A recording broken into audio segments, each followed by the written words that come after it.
Part 2, Chapter 4, Matter and Unsubstantial Appearance, and is created and governed by thought. Matter offers no resistance to the movements of spirit, for Jesus appeared in the midst of his disciples when the doors were closed. It is penetrable by spirit, and the two can occupy the same space. We must bear in mind that phenomena, or sensible appearances, are quite different from the reality of things. The senses never give us anything but seeming truth. The sense of vision, which is supposed to be one of the most perfect and reliable of our senses, is an imperfect and illusory one, and gives us ideas that reason and intuition must correct.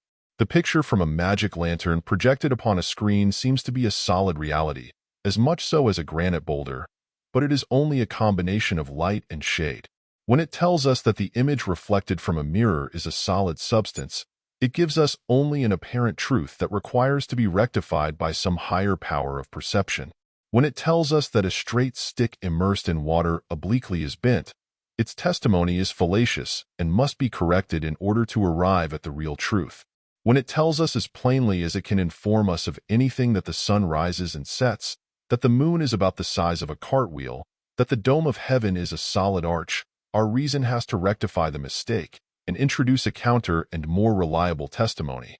So when it tells us that matter is solid and composed of indivisible atoms and molecules, no two of which can occupy the same space, it deceives us again, and its testimony must be ruled out.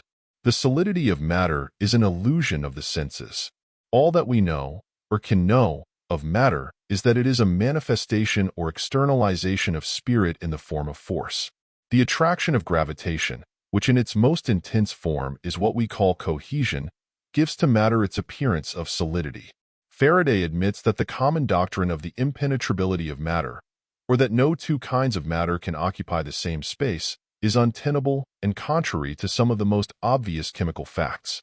However this may be, one thing is certain, that matter is penetrable by spiritual substance or force. The mind permeates the bodily organism and fills it with its own life, though the body does not contain the mind and limit its action.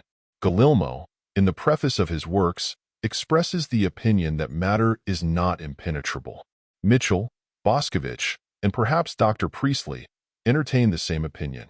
Dr. Darwin declares that the impossibility of two bodies existing together in the same space cannot be deduced from our idea of solidity or of figure, which we acquire by the sensation of touch.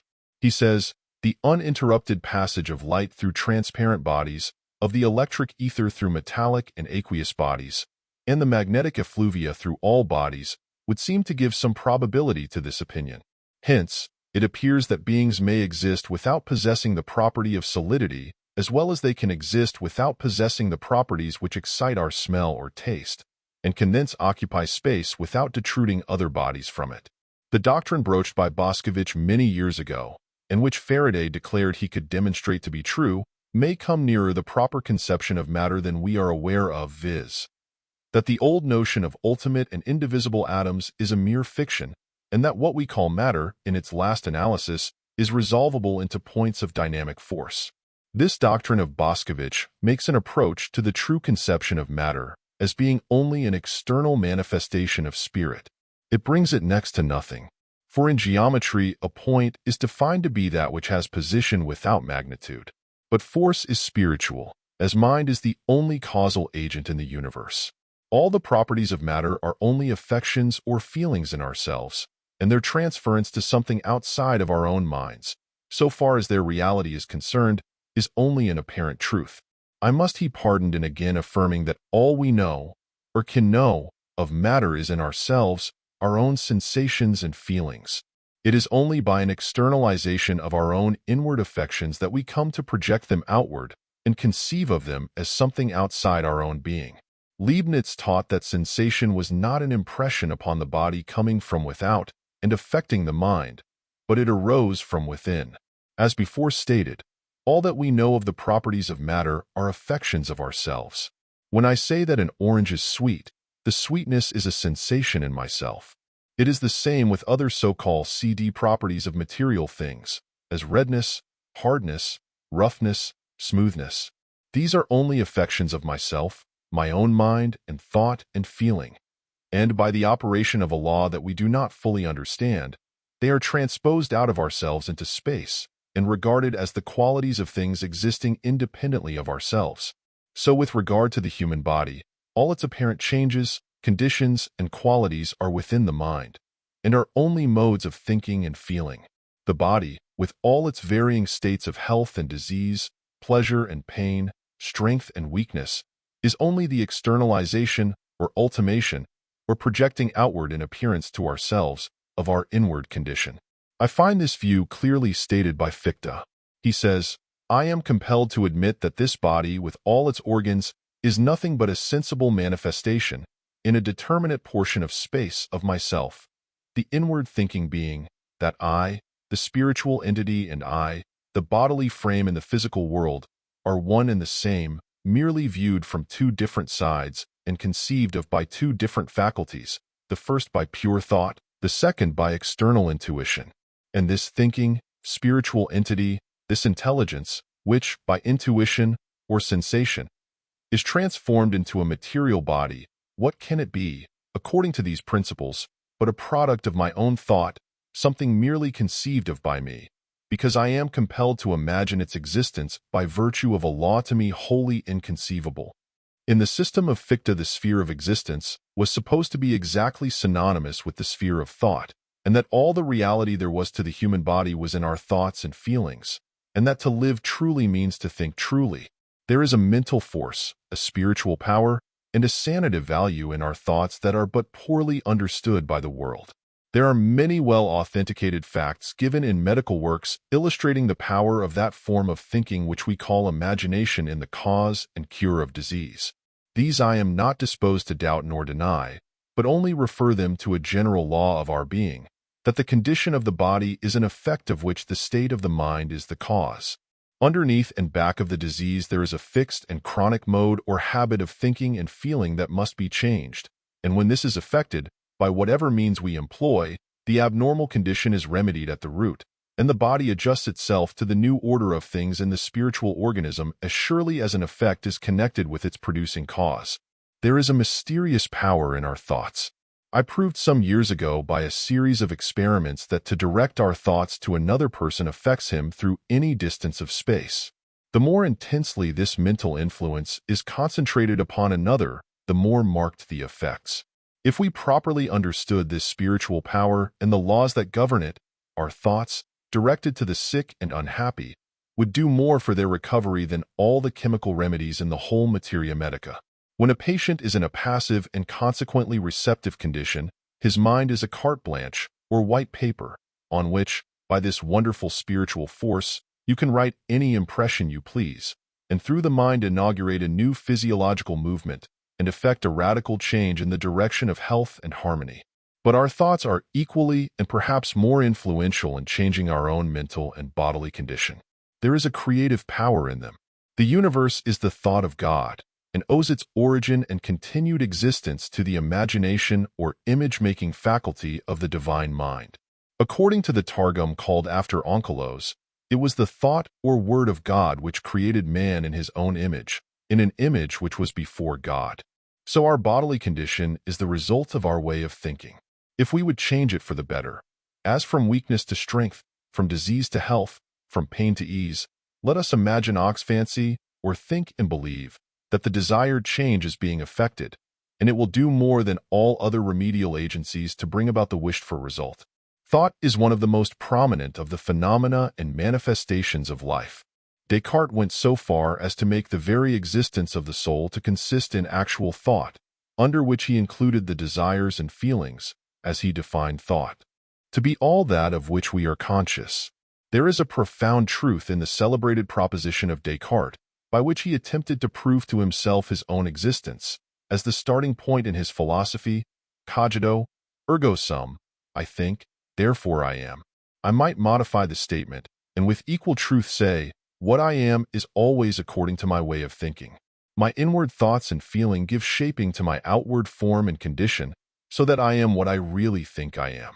If we accept the conclusions of modern science, that matter is evolved from force, and go a step further, as we must from a logical necessity, and make all force but an operation or energy of spirit, then mind and body are not two independent existences or distinct entities and substances separated by the whole diameter of being, but are one substance under two forms of manifestation. If there is any one point on which scientists are agreed, it is that all we know of matter is from its properties, and these are forms of force. As Morel has said, matter, after all, may perhaps be reduced to force, and force to spirit as its source and spring. We have an illustration of the spiritual origin of force in the relation of feeling and motion in the human body. A sensation, that is, a feeling, generates a muscular movement, as when we involuntarily jerk the hand back when it comes in contact with hot water. This is what is called a reflex movement. The feeling which is confessedly in the mind is transmuted into a motion in the body.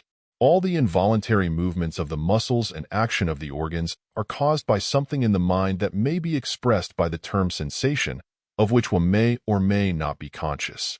A feeling in the mind is translated into a muscular action in the body, which is the material equivalent of a spiritual movement or emotion, as we expressively name it. Dr. Laycock, though he takes a too material view of human nature, yet affirms that matter is fundamentally nothing more than that which is the seat of motion to ends, of which mind is the source and cause.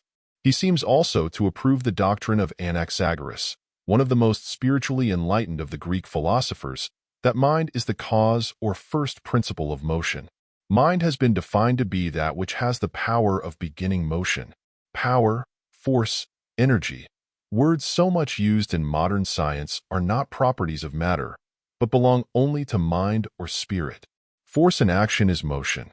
Wherever this is seen in the universe, from the trembling of a leaf in the breeze to the upheaval of a mountain, there is mind back of it as its cause. It is but the pulsation of an ever-present divine life in nature, the all-pervading, ever-acting world spirit. So the body of man is only matter's passive heap. It is the soul that gives to the corporeal mass all its life, and sense, and motion. It is possible for mind, through volition and intelligent thought, to hold supreme and exclusive control over every part of it. The mysterious psychological energies that are slumbering in it may be aroused to action for the cure of all its diseases. The materialistic philosopher will affirm that matter is the only substance, and that mind and thought are its higher properties and activities. I affirm from the standpoint of the idealistic philosophy that mind or spirit is the only real substance, and matter is its external form or manifestation, and in our physical organism the mind is the cause, and the condition of the body the effect. There is a law of pre-established harmony between them, somewhat like that taught by Leibniz. The body is the correspondent or answering echo of the mind. God created the soul and its body in such a way, and so adjusted them to each other, that the soul represents and contains within itself all the simultaneous movements of the body, and nothing can take place in the latter that does not pre-exist in the former. Lie so made and fashioned the body that it must do as of itself all that the mind thinks and wills. The motions and conditions of the body are coincident with the thoughts and volitions of the soul, acting consciously or unconsciously, and follow them as an effect to cause. The body is like the hands of a clock, a simple indicator. The thoughts and feelings are the internal and invisible machinery and force that give movement to the hands. There is a practical importance attached to these principles that takes them out of the class of mere idle speculations. The sensualistic and materialistic philosophy, or what Hegel expressively characterizes as the dirt philosophy, has been applied to medicine. I only wish to show that idealism is less capable of furnishing a more efficient means of the cure of disease. Its principles were employed by Jesus the Christ and put to a practical and beneficent use. In concluding the discussion of the subject in this chapter, I can do no better than to borrow his language and feebly echo his words. If ye know these things, happy are ye if ye do them. If the reader, unaccustomed to the discussions of speculative philosophy, does not at first see the full force of the principles unfolded in this and the 3 preceding chapters of the volume, he would do well to carefully read and study them again. He may find in them a mine of golden, practical truth relating to health and happiness that had better not be abandoned without sinking the shaft deeper. A mere surface working may not put him in possession of the full extent of their treasure. If he fully masters the principles they contain, and mentally appropriates them as his own, he has won the key that unlocks the spiritual mystery of health and disease, and has found the reason why he is in the one or the other of those states.